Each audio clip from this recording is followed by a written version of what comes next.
Hello everyone and welcome to Sleepy Classes in your Political Science and International Relations Free Means Crash Course, जहाँ पे हम हर Sunday जो है for 4 Sundays discuss कर रहे हैं previous year questions for the last 5 years to have a look at the trends and क्या strategy हम adopt कर सकते हैं with respect to tackling particular questions of every part of the political science optional.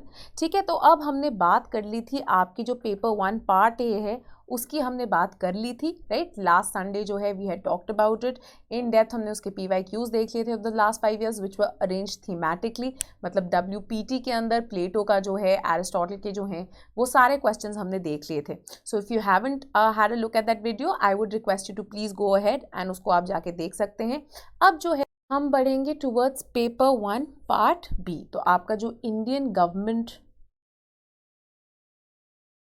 And politics का part है, we will be having a look at this. ठीक है, तो चलिए आगे बढ़ते हैं वेरी क्विकली एंड स्टार्ट करते हैं बाय लुकिंग एट कौन से क्वेश्चंस जो हैं यहाँ पे आए हैं. Now again these questions, previous year questions have been arranged thematically as per every topic जो कि आपके IGP सिलेबस का एक हिस्सा होता है. ठीक है, तो ये देख लेते हैं ना. सबसे पहले जो बहुत इंपॉर्टेंट एक टॉपिक है is political strategies in freedom struggle.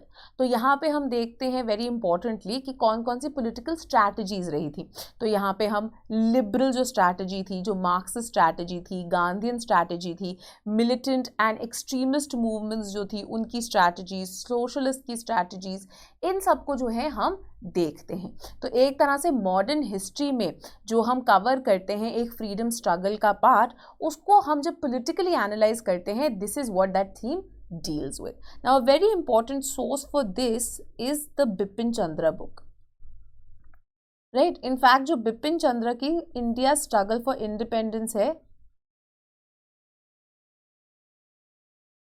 इसका आप अगर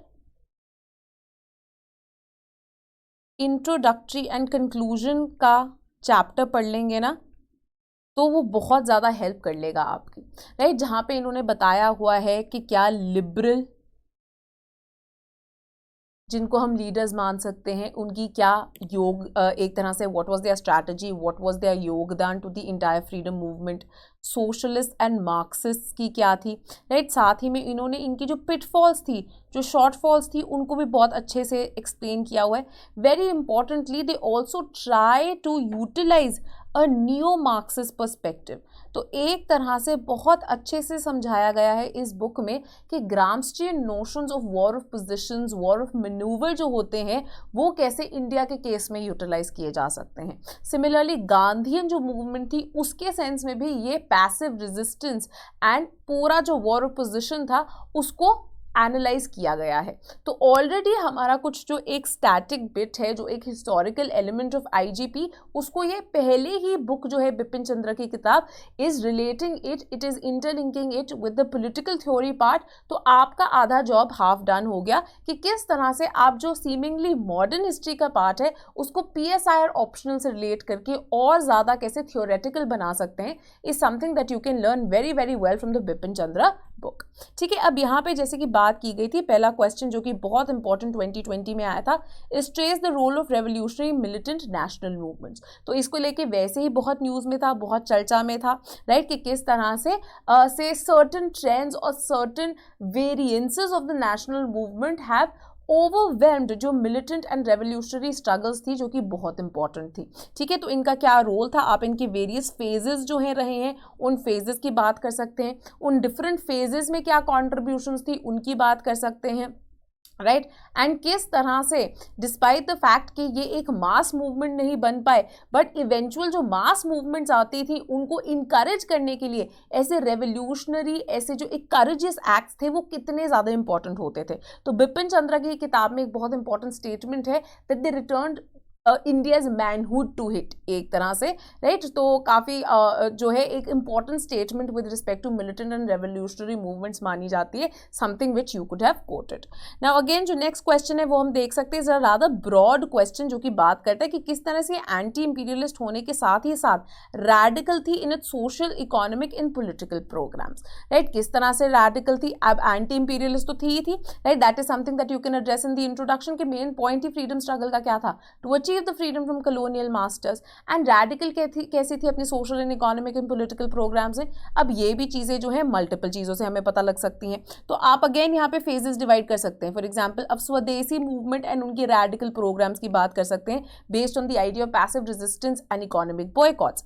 देन आप बात कर सकते हैं आईएनसी एंड इनकी जो फेबियन सोशलिस्ट एजेंडाज थे उनके बारे में, जिन्होंने फोकस किए थे। जब आप बात करते हैं जैसे मोतीलाल नेहरू की नेहरू रिपोर्ट की, राइट, उसके अंदर जब हम फंडामेंटल राइट्स का एक प्रीवियस कंसेप्शन देखते हैं, कैसे उसमें एक सोशल एंड इकोनॉमिक एजेंडा जो है वो छुपा था, that required not just freedom and political independence but also required certain grant of social and economic rights for the most marginalized citizens of the country। तो आप उसके ऊपर इलेबोरेट कर सकते थे। And last but not the least obviously आते हैं Gandhi and उनका जो एक radical social and economic programme था, आप उसके बारे में बात कर सकते हैं।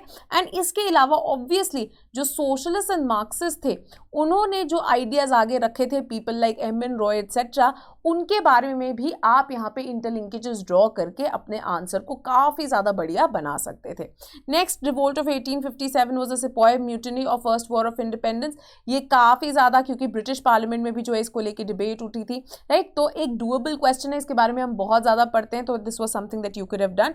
Success of Mahatma Gandhi lane transforming both political and non political movements into a unified national movement, absolutely, right. This is basically कि किस तरह से जो आपके महात्मा गांधी थे वो किस तरह से मास मूवमेंट बना पाए थे, because now he was relating the non political movements to the political movements. तो एक तरह से हम जो गांधी की स्ट्रैटेजी देख सकते हैं, जिसको हम बुलाते हैं स्ट्रगल स्ट्रैटेजी, के in times of very very excited political movements लोग कैसे जुड़े रहते थे।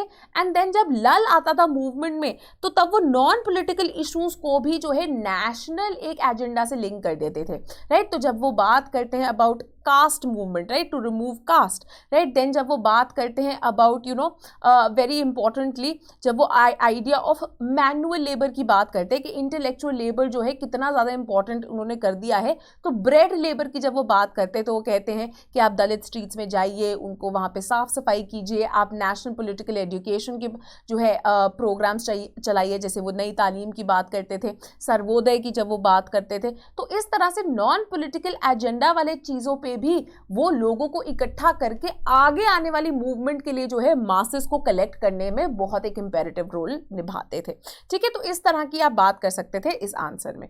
Then differentiate moderate nationalism from extremist, काफी सिंपल क्वेश्चन है ये, राइट। दिस इज समथिंग जो कि आप टाइम एंड अगेन पढ़ते आते हो, moderates versus extremist, right. Last was satyagraha as a strategy in national Indian national movement. ये थोड़ा एक कॉम्प्लिकेटेड क्वेश्चन आया था 2015 के अंदर कि सत्याग्रह जो कि गांधी जी की स्ट्रैटेजी थी उसकी आपने रेलेवेंस और किस तरह से वो बहुत अच्छे से, अब comment on satyagraha as a strategy है, तो इसमें हम क्या कर सकते हैं, हम देख सकते हैं सबसे पहले सत्याग्रह होता क्या है, obviously we will talk about that. Then we will go on to talk about कि सत्याग्रह जो है इसकी रेलेवेंस क्या है and how it was beneficial for the Indian national movement.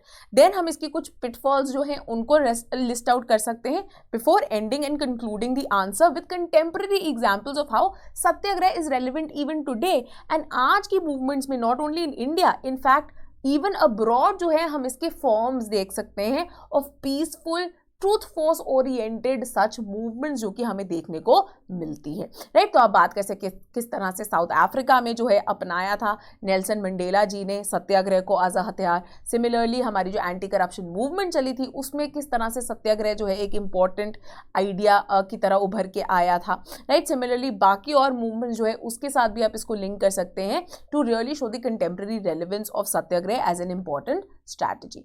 Next up is perspectives of Indian national movement. तो यहाँ पे क्या रोल रहा सोशलिस्ट का, how do the socialist perceive of the Indian national movement, right, ये उसकी बात हो रही है। तो इन चीज़ों को डिटेल में देखना बहुत ज़रूरी होता है। तो फॉर एग्जाम्पल सोशलिस्ट जो है किस तरह से देखेंगे इंडियन नेशनल मूवमेंट को, maybe as something being led by the Indian bourgeois, कि उनको तो लगता था कि जो आईएनसी है बहुत ही बुर्जुआ लेड पार्टी है, राइट। तो socialist perspective of national movement. Then very importantly the Dalit perspective of national movement, right, ये बहुत ज़्यादा ज़रूरी है। यहाँ पे हमारे जो Dalit leaders and Dalit scholars उन सबके व्यूज़ आने ज़रूरी है। तो Dalit leaders like very importantly आप बात कर सकते हैं leaders like Phule and Ambedkar की, जो कि एक तरह से एक डाइकोटमी ड्रॉ आउट करते हैं बिटवीन प्रबुद्ध भारत एंड बहिष्कृत भारत टू रियली शो कि जो इंडियन नेशनल मूवमेंट थी वो wasn't really one single uniform movement but in fact had multiple strands and multiple viewpoints and opinions within this larger movement जो कि चल रही थी, one of which was the Dalit movement। ठीक है। Similarly हमारे जो कंटेम्प्रेरी स्कॉलर्स हैं, स्कॉलर्स लाइक गोपाल गुरु, ठीक है, टेलटुम्बडे, राइट, आप इन सब को भी जो है कोट कर सकते हैं इनके perspectives about the Indian national movement and किस तरह से एक सब ऑल्टर्न पर्सपेक्टिव की लाने की जरूरत है, राइट। सो गोपाल गुरु, टेलटुम्बडे, गायत्री स्पिवाक, इन सब ने जो है इनके ऊपर बात की है। Then critically examine the radical humanist perspective of national movement. Radical humanist perspective अब क्या होगा, रेडिकल ह्यूमनिज्म का किसने आइडिया दिया था, एम.एन. रॉय ने। तो बेसिकली यहाँ पे इंटर रिलेशन है आपकी जो इंडियन पोलिटिकल थॉट का। एम.एन. रॉय जो रेडिकल ह्यूमनिस्ट पर्सपेक्टिव के बारे में बात आगे रखते हैं, उनके क्या थॉट्स थे on the Indian national movement, simply that was something that had to be discussed here. Then making of the Indian Constitution. Now again this is something जो हम GS2 के अंदर भी पढ़ते हैं। Now here you have to keep in mind कि आपका answer GS2 के beyond लगना चाहिए to be a very importantly optional answer। तो for example यहाँ पे Indian Constitution makers concerns on social inequality 2020 का जो है ये क्वेश्चन था। वेरी इंपॉर्टेंटली ये सब चीज़ें जब आप डिस्कस करते हैं ना, यहाँ पे लोगों को कोट करना बहुत इंपॉर्टेंट हो जाता है। तो फॉर एग्जाम्पल यहाँ पे हम ग्रैनविल ऑस्टिन जो है उनको कोट कर सकते हैं, जो कि बोलते हैं very importantly specially with reference to part 3 and part 4 of the Indian Constitution, कि किस तरह से इंडियन कॉन्स्टिट्यूशन मेकर्स का एक प्राइमरी गोल था was to make the Indian Constitution also as a document of social revolution. And social revolution कैसे लाएगा Indian document, by removing social inequalities. And तभी उन्होंने फंडामेंटल राइट्स एंड DPSPs को the conscience of the Constitution बुलाया था, because this social inequality was something that both these parts were really hitting at। तो वहां से रेफरेंसेस ड्रॉ करके आप एग्जाम्पल्स दे सकते थे। तो यहाँ पे आपने थिंकर कोट करना है, कॉन्टेक्स्ट समझाना है, एग्जाम्पल्स देने हैं, एंड किस तरह से ये सोशल इनइक्वालिटी को निकालना is an ongoing practice in by the Indian Constitution is something that we have to see कि continuously जो amendments भी होती जा रही हैं वो इसी agenda of social revolution and removal of social inequalities की तरफ जो है गेड है। So you can quote examples like say the 104th Amendment Act, the 105th Amendment Act, the 103rd Amendment Act, all of which have to do with say the ideas of reservation, the ideas of NCBC as a constitutional body।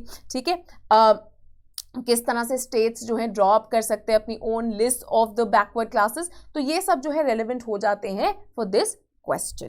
ठीक है, अब आप देख ले यहाँ पे social inequality की बात की थी। 2019 में क्या क्वेश्चन आया था कि unity and integrity of India was perhaps the single most factor in the minds of the constitution makers. In fact this was also something जो कि ग्रैनविल ऑस्टिन से ही लिया गया था, जहाँ पे वो बोलते हैं कि unity and integrity was perhaps the single uppermost factor in the minds of the constitution makers, matched only by again the concern of social inequality. तो दो मेन कंसर्न्स जो थे कॉन्स्टिट्यूशन मेकर्स के वो क्या थे, यूनिटी एंड इंटेग्रिटी, एंड दूसरा जो आपका सोशल इनइक्वालिटी था। एंड दोनों पे ही 2019 एंड 2020 पे ही जो है क्वेश्चंस आ गए हैं। तो इस तरह से to quote scholars and to make your answer more relevant by including examples etcetera is something जो कि आपको ऑप्शनल में ऐड करना पड़ेगा। आप GS2 जैसा आंसर जो है यहाँ पे नहीं लिख सकते।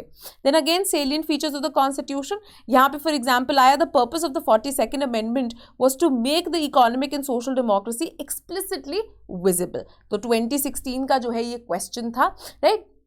तो अगेन इसके अंदर जो वेरियस इंक्लूजन्स किए गए थे बाय द 42nd अमेंडमेंट, उनमें हमने बताना है that even though there were certain things which are already implicit in the Indian Constitution, for example the idea of ensuring social and economic inequality, the idea of ensuring religious toleration and positive secularism, even though ये implicitly stated थी, but 42nd amendment act ने क्या कर दिया, इनको explicit बना दिया. Similarly हम बात कर सकते हैं एडिशंस टू DPSPs की, जिन्होंने अगेन से फॉर एग्जांपल जो आपके 39 आर्टिकल 39 के अंदर एडिशंस हुए थे, जिन्होंने और भी एक वेलफेयरिस्ट सोशलिस्ट कंटेंट डाल दिया within the Indian constitution to increase से economic egalitarianism, to increase the workers participation in the industries. इन सब के थ्रू जो है ओवर्टली इंडियन कॉन्स्टिट्यूशन को जो है एक रैडिकल डॉक्यूमेंट बनाने की जो है कोशिश की गई थी.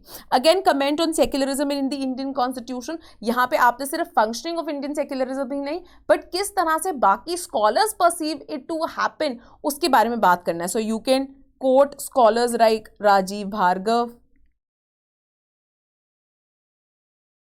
गुरप्रीत महाजन,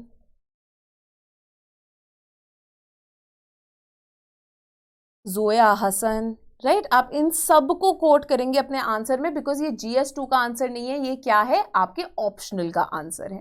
then with respect to fundamental rights and duties, अब जैसे कि 2020 में आया right to constitutional remedies in India के ऊपर जो है कमेंट करना है. तो आपने इसके अंदर क्या क्या बताना है कि राइट टू कॉन्स्टिट्यूशनल रेमेडीज होता क्या है, ऑब्वियसली इसकी रेलेवेंस क्या है, ठीक है, एंड किस तरह से relevance in terms of not just the practical functioning of the Indian constitution but larger relevance को भी हमने रेफर करना है. तो यहां पे हम बात कर सकते हैं कि कॉन्स्टिट्यूशनलिज्म का एक जो आइडिया था, जो कि स्कॉलर्स लाइक अंबेडकर इनग्रेन करने की कोशिश करते हैं in the Indian constitution, one of the ways of ensuring this constitutionalism and the idea of limited government is through how, by this right to constitutional remedies. Then again आपके Puttaswamy judgement से जुड़ा हुआ right to privacy का एक बहुत ही important जो है question आया था, राइट, जिसके साथ आप with respect to right to privacy किस तरह से आप इसको राइट टू लाइफ के साथ जो है इनग्रेन कर सकते हैं, किस तरह से ये जुड़ा है, आप इसको इनफैक्ट मिल JS मिल की जो आइडिया ऑफ फ्रीडम थी उसके साथ भी लिंक कर सकते हैं कि किस तरह से एक डेवलप पर्सनैलिटी जीने के लिए राइट टू प्रिवेसी कितना ज़्यादा इंट्रिंसिक राइट हो सकता है. तो इस तरह की जो इंटरलिंकेजेस है ना, जो कंटेम्प्रेरी कॉन्स्टिट्यूशनल कंसर्न्स है, उनको आप थ्योरेटिकल एलिमेंट से जब लिंक कर देंगे, आपका आंसर जो है काफ़ी बढ़िया बन सकता है, getting you extra marks. Then parliamentary system के रिस्पेक्ट में differentiating between parliamentary supremacy and parliamentary sovereignty जो है एक क्वेश्चन आया था, and would you consider the Indian parliament as a sovereign parliament. So basically आपके 2021 के प्रीलिम्स में भी ऐसा क्वेश्चन आया था with respect to comparing the Indian Parliament with the British Parliament. Now this is something that we read कि India की parliament जो है सॉवरेन पार्लियामेंट नहीं है. क्यों नहीं है? इसका ये मतलब नहीं है कि इंडिया के ऊपर कोई एक्सटर्नल पावर एग्जिस्ट करती है, बट इसका मतलब क्या है, that the parliament itself has to abide by the norms and the rules stated in the constitution, which in itself क्या करता है, वो इनग्रेन करता है the political sovereignty of India, because उसको बैक कौन करते हैं, we the people of India, right. तो किस तरह से पार्लियामेंट्री सुप्रीमेसी जो कि इंडिया में एग्जिस्ट करती है डिफरेंट है from the parliamentary sovereignty which exists in Britain, हमको पहले वो ड्रॉ आउट करना था. एंड देन किस तरह से इंडियन पार्लियामेंट एंड उसकी वर्किंग के ऊपर कुछ इनहेरेंट लिमिटेशंस लगाए गए हैं to ensure a constitutional and limited government. Next जो है हमें उसकी डिस्कशन जो है वो आगे लानी थी. नेक्स्ट आपका जो बेसिक स्ट्रक्चर जुडिशियल रिव्यू के ऊपर कनेक्टेड क्वेश्चंस आए हुए हैं. नाउ 2019 का एक बहुत ही इंपॉर्टेंट क्वेश्चन था कि जो बेसिक स्ट्रक्चर डॉक्ट्रिन है, it is implicit in the Indian constitution, the supreme court has only given it an explicit form. अब हमें पता है बेसिक स्ट्रक्चर डॉक्ट्रिन क्या है, एक जुडिशियल इनोवेशन है. तो हम इंट्रो में क्या डालेंगे कि बेसिक स्ट्रक्चर डॉक्ट्रिन है क्या, ये आई कब, ये आई by the Kesavananda Bharati case in 1973, and ये क्या है, एक जुडिशियल इनोवेशन है, क्योंकि ये एक्सप्लिसिटली मतलब इन वर्ड स्टेटेड नहीं है इन सुप्रीम कोर्ट, बट स्टेटमेंट क्या बोल रही है, दैट इवन दो एक्सप्लिसिटली ये कॉन्स्टिट्यूशन में नहीं है एंड इसको एक सुप्रीम कोर्ट ने स्पेल आउट किया, बट इम्प्लिसिटली इनहेरेंटली अगर आप सोल ऑफ इंडियन कॉन्स्टिट्यूशन देखते हैं तो ये उसके अंदर दिया ही गया है. और ये कैसा दिया गया है, by putting certain limitations on the amending power of the Indian parliament. तो किस तरह से दी गई थी, हम कोट कर सकते हैं डिफरेंट डिफरेंट चीज़ों को। हम कोट कर सकते हैं सबसे पहले तो द डिफिकल्ट प्रोसीजर जो कि प्रिस्क्राइब किया गया, जैसे कि आर्टिकल 368 बात करता है, ठीक है, कौन कौन से प्रोसीजर्स है। देन वेरी इंपॉर्टेंटली जो फंडामेंटल राइट्स हैं एंड उनको सेफगार्ड करने के लिए कॉन्स्टिट्यूशनल रेमेडीज का जो आर्टिकल प्रोवाइड किया गया है।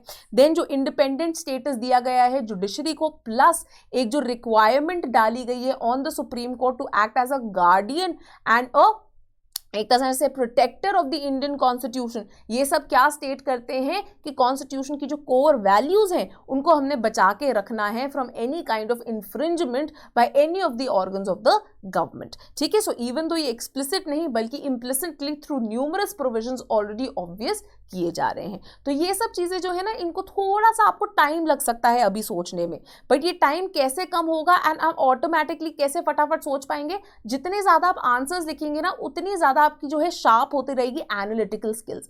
Because no matter how much you end up reading, right, जरूरी नहीं है कि उस कंटेंट से डायरेक्टली क्वेश्चन आ जाए। ट्विस्टेड क्वेश्चन जो आते हैं ना, it will end up taking you a minute और two to think what the question is asking and उसके अकॉर्डिंगली जो है आपको टेलर मेक करने पड़ेंगे जो आपके पॉइंट्स है।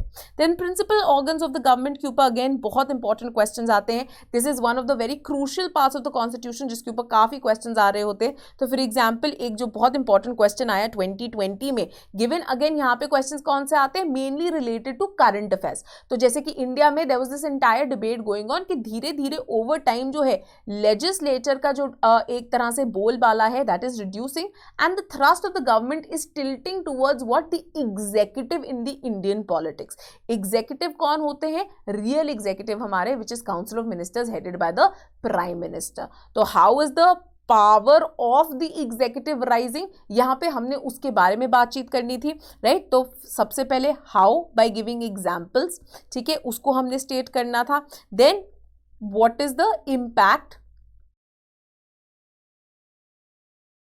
राइट। देन ऑब्वियसली इसके कुछ अपोजिंग व्यूज हम डाल सकते थे कि किस तरह से लेजिस्लेचर आज भी उतनी ही रेलिवेंट है एंड क्योंकि पार्लियामेंट्री सिस्टम है there will always be the accountability of the executive to the legislature. The power dynamics might change, might have ups and downs, but over time parliamentary democracy किसकी तरफ geared है, towards having checks and balances and ensuring that the executive can always be in check. Another major issue जो कि क्या था, judicial overreach का। तो judicial overreach होती क्या है, कैसे हो सकती है, कुछ एग्जाम्पल्स देना, कुछ व्यूज देना, पर्टिकुलरली ऑफ स्कॉलर्स लाइक जो कि काफी लिखते आ रहे हैं on judicial overreach, people like Pratap Bhanu Mehta जिन्होंने काफी लिखा है इस पे, पीपल लाइक गौतम भाटिया जिन्होंने अगेन इन पे काफ़ी लिखा है, राइट। तो अगर आपने Oxford companion to politics in India पढ़ी है तो आप उनमें से इन लोगों के नाम ले सकते हैं, वरना एडिटोरियल्स में ही time and again these guys have written on judicial overreach and आपको इनको कोट करना जो है बहुत ज़्यादा ज़रूरी, बहुत ज़्यादा रेलिवेंट बन जाता है।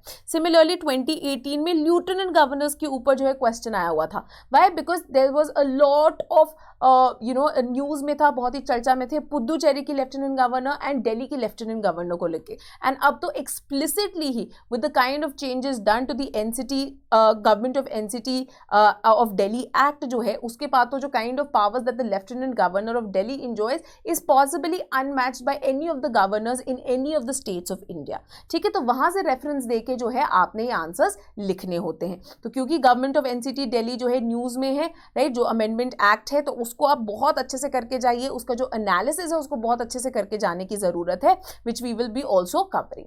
देन जुडिशियल एक्टिविज्म के ऊपर जो है बहुत ज़्यादा बढ़िया क्वेश्चन आया था एंड पर्टिकुलरली एनालिटिकल क्वेश्चन आया था कि किस तरह से पार्लियामेंट्री डेमोक्रेसी को क्या स्ट्रेंथन करता है या अंडरमाइन करता है। तो हम बात कर सकते हैं स्ट्रेंथनिंग की, हम डिफरेंट एग्जाम्पल्स दे सकते हैं, हम एक्टिविस्ट जजेस लाइक जगदीश भगवती इंसेट्रा की कोट्स दे सकते हैं। देन कुछ जो इनकी पिटफॉल्स हैं हम उनके बारे में बात कर सकते हैं कि किस तरह से कई बार जो जुडिशियल एक्टिविज्म है एंड ओवररीच है उसके बीच की जो लाइन है बहुत ब्लर हो जाती है। अगेन सिमिलर जो स्कॉलर्स मैंने जुडिशियल ओवररीच के अंदर कोट करने के बोले थे, पीपल लाइक प्रताप भानु मेहता, गौतम भाटिया, उनके ही आर्ग्यूमेंट्स आप यहाँ पे क्रिटिकल असेसमेंट में भी दे सकते हैं।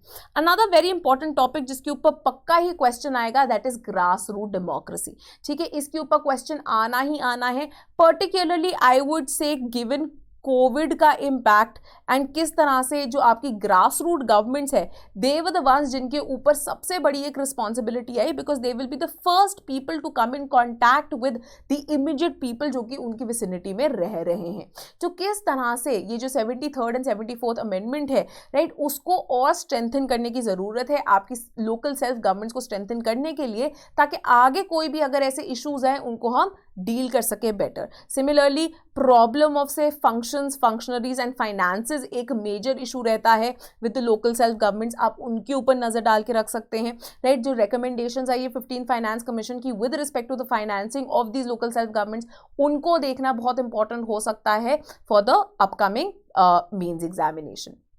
Then federalism, again very very hot topic, इसके ऊपर पक्का क्वेश्चंस आते हैं, expect a question even now, because federal relations, federal debates जो हैं बहुत इंपॉर्टेंट हो सकती हैं एंड इनके ऊपर मल्टीपल चीज़ें आ सकती है, सेंटर स्टेट रिलेशंस के बेसिस पे, GST that is fiscal federalism के बेसिस पे, इंटरस्टेट रिवर वाटर डिस्प्यूट्स के ऊपर जो है आ सकती है, ठीक है। आपकी जो है जीएसटी काउंसिल के ऊपर आ सकती है कि किस तरह से फिस्कल फेडरलिज्म बनाने की कोशिश कर रही है, इंटरस्टेट काउंसिल के ऊपर क्वेश्चंस आ सकते हैं, या लार्जर क्वेश्चंस भी आ सकते हैं about the working of federalism in India, about the improvements that are required। तो for example 2020 में ही mechanism for settling interstate dispute के ऊपर क्वेश्चन आया हुआ है, and functioning of Indian federalism पे आया हुआ है कि किस तरह से इसके अंदर कई बार जैसे कि ये काम कर रही होती है, इसके अंदर एक यूनिटरी टिल्ट हमें देखने को मिलता है। Again this is a relatively easy question because हम ये GS2 में भी पढ़ते हैं, बट अगेन यहाँ पे आपको क्या करना है, स्कॉलर्स को कोट करना है, कंटेम्प्रेरी एग्जाम्पल्स को कोट करना है आपने, ताकि ये ज्यादा ऑप्शनल ओरिएंटेड बन सके।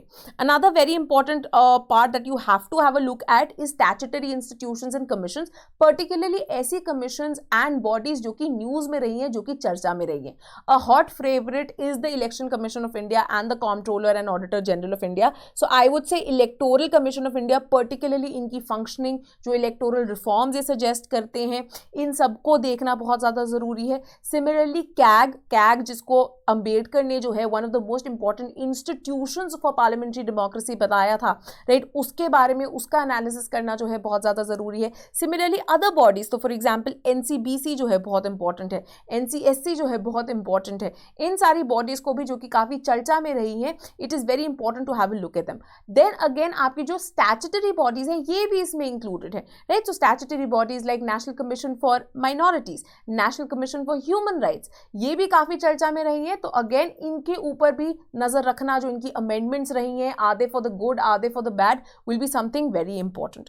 Then development and economic planning, this is extremely important, ये हम गवर्नेंस पार्ट के अंदर भी देखते हैं, राइट। तो यहाँ पे फॉर एग्जांपल आया था, liberalisation of Indian economy has not been accompanied by adequate reforms, that even though हमारी जो LPG रिफॉर्म्स थे वो 90s में शुरू हो गए थे, and then we say we've had first phase of reforms, we've had second phase of reforms, but अभी भी the kind of liberalisation that we require for the kind of ease of doing of business, वो अभी भी देखी नहीं जा रही है in the Indian context, and अभी भी रेड टेपिज्म जो है, the problems and hurdles saved in the carrying out of the Indian economy वो विटनेस किया जा रहा है। तो कौन से ये प्रॉब्लम एरियाज है, कैसे इनको करेक्ट किया जा सकता है, कौन से और रिफॉर्म्स हैं, ऐसी कौन सी चीज़ें हैं that the government of India has undertaken in terms of policies to improve the same, right. तो हम आत्म भारत प्रोग्राम इन सब की बात जो है कर सकते हैं यहाँ पे एग्जाम्पल देने के लिए।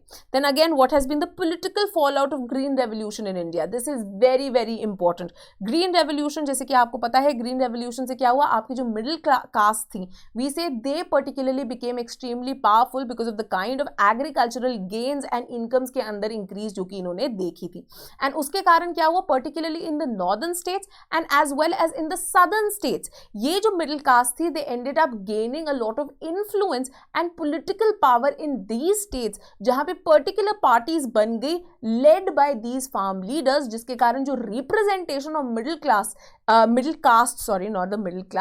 caste जो है in the Indian legislative bodies, उसके अंदर हमें एक ट्रांजिशन देखने को आया। So not just upper caste जो कि पहले initial days of the functioning of Indian parliament में डोमिनेंट होती थी, now we have increased representation, increase diversity, increase presence of caste जो कि हमें देखने को मिलती हैं। तो इस तरह के जो इंटरलिंकेजेस है ये आपने ड्रा आउट करने होते हैं। अगेन आपकी जो Oxford companion to politics in India है उसके अंदर एक रिप्रेजेंटेशन का चैप्टर है जहाँ पे ये डायरेक्टली जो है ये पॉइंट डील आउट किया गया है। तो आपकी जो ये एनालिटिकल पार्ट ऑफ आईजीपी है, अगर आप एडिटोरियल्स भी उतने नहीं पढ़ पाए हैं, I would say at least Oxford companion to politics in India के जो रिलेटेड चैप्टर्स हैं उनको जरूर पढ़ जाएं, ठीक है। सिमिलरली एग्रेरियन रिफॉर्म्स के ऊपर जो है क्वेश्चन पहले भी आया हुआ है, दोबारा भी आ सकता है कि किस तरह से लिबरलाइजेशन जो है बहुत इनएडिक्वेट हुई है, particularly keeping in mind the 3 farm laws. ये क्वेश्चन जो है बहुत ज्यादा उठाया जा सकता है। देन क्वेश्चन आ सकता है even on ease of doing business considering, उसके ऊपर कितनी डिबेट रही है, राइट, कि वर्ल्ड बैंक एटसेट्रा को जो है world bank IMF have been dealing with a huge crisis given the tug of war जो कि चल रही है, कि चाइना जो है आर्म ट्विस्ट करने की कोशिश कर रहा है। तो इंडिया के अंदर कितनी ज्यादा हो पाई है ये ईज ऑफ डूइंग बिजनेस, कितनी और जो है पॉसिबिलिटी है, प्रोबेबिलिटी है, इनके ऊपर भी क्वेश्चन जो है आ सकते हैं। Another very very important part is caste, religion and ethnicity in Indian politics, जिनके ऊपर एक ना एक क्वेश्चन तो आता ही है। यहाँ the functioning and role of caste के ऊपर आएगा, या एथनिसिटी के ऊपर आएगा, या रिलीजन के ऊपर आएगा, कीपिंग इन माइंड कौन सी चीजें जो है बहुत मुद्दे में रही है। अगेन एक चीज जो है आपने याद रखनी, कॉन्ट्रोवर्शियल क्वेश्चंस नहीं पूछे जाएंगे यूपीएससी में, because it is a government exam, ठीक है। तो for example role of ethnicity and religion particularly in the context of north east आने के भी चांसेस है, क्योंकि एनआरसी एक्सेट्रा की डिबेट बहुत चल रही है, त्रिपुरा के अंदर जो हाल हो रहा है, राइट, ये सब जो है इनके ऊपर क्वेश्चन आना बहुत जरूरी है, बहुत जो है आ भी सकते हैं। सिमिलरली कास्ट, बिकॉज अंबेडकर के ऊपर एक रिन्यूड फोकस है, तो caste and caste relevance in India and किस तरह से तो role of caste in electoral politics change हो रहा है, again that is a very very important topic and I would advise you to prepare it very well. Again Oxford companion to politics of India के अंदर 3 chapters है regarding this, उनको जरूर पढ़ के जाइए, बिकॉज आपको कोट वर्दी स्कॉलर्स जो है वहां पे मिल जाएंगे, ठीक है। अगेन वेरी इंपॉर्टेंट थिंग जो एक और चीज है, दैट इज योर पार्टीज, ठीक है। पार्टीज इन इंडिया, जो आपका पार्टी सिस्टम है उसके ऊपर बहुत सारे क्वेश्चंस आते हैं। तो इंट्रा पार्टी डेमोक्रेसी एंड क्या उसका impact on democracy in India. Similarly party system and इसके जो फीचर्स रहे आप उसके बारे में बात कर सकते हैं। एक बहुत इंपॉर्टेंट चीज जो कि चर्चा में रही है is the emergence of the 4th party system in India, right. इसके ऊपर मिलान वैष्णव, संजय कुमार, इन सब ने बहुत काम किया है, CSDS का बहुत काम है। तो 4th पार्टी सिस्टम जो है ऑफ इंडिया, इसको आपने बहुत अच्छे से करके जाना है, बिकॉज अगेन इसके ऊपर भी जो है क्वेश्चंस आ सकते हैं। देन इलेक्टोरल बिहेवियर, जो changing electoral behaviour in India है, इंडिया के कॉन्टेक्स्ट में अगेन अगर हम जेंडर को लेके इलेक्टोरल वोटिंग की बात करें, इसके ऊपर काफी चर्चा होती जा रही है, because women's participation in electoral politics जो है पर्टिकुलरली इन वोटर्स टर्नआउट, वो उसके अंदर काफी ज्यादा जो है इंप्रूवमेंट आ रही है, with male and female voters turnout almost matching one another. तो इसके ऊपर भी वोटर्स बिहेवियर के ऊपर क्वेश्चंस आने की काफी बढ़िया चांसेस होते हैं।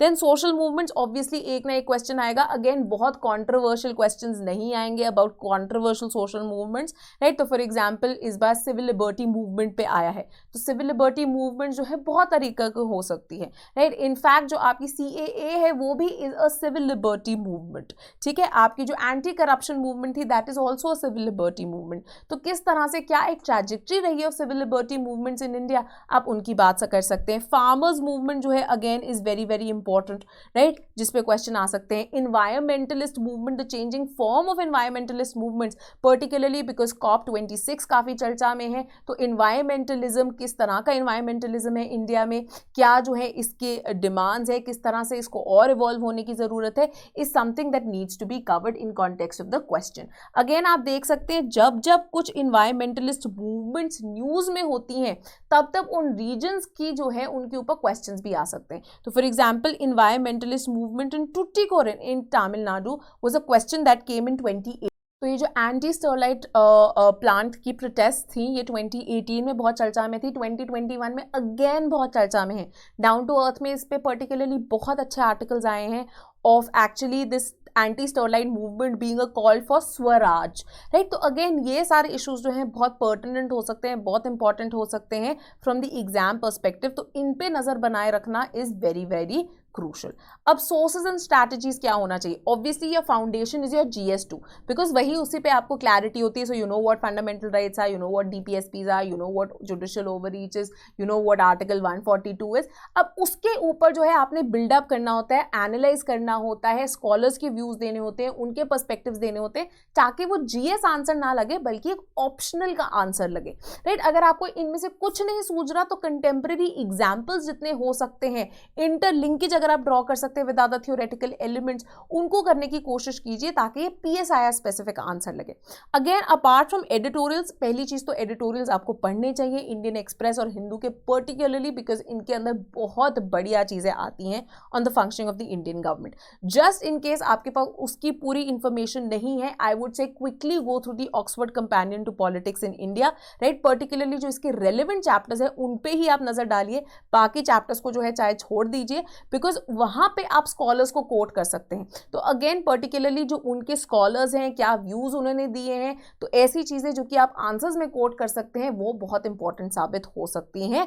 अगेन जैसे कि मैंने बोल दिया, जहां जहां पे पॉसिबल है इंटरलिंकेजेस ड्रॉ कीजिए, कंटेम्प्रेरी एग्जाम्पल्स दीजिए, ताकि आपके आंसर जो है बहुत स्टेल या स्टैटिक ना लगे, राइट, कि जनरल स्टडीज के ये आंसर लिखा है। इसके अंदर जो आपकी एक एक्सपर्टीज है, सब्जेक्ट एक्सपर्टीज पॉलिटिकल साइंस को मद्देनजर रखते हुए वो भी बाहर निकल के आ जाए, ठीक है। So this was all about paper 1 part B which was Indian government and politics, and on the next Sunday we will be discussing your approach and previous year questions की very quick discussion on paper 2 part A which will be your comparative politics and international relations.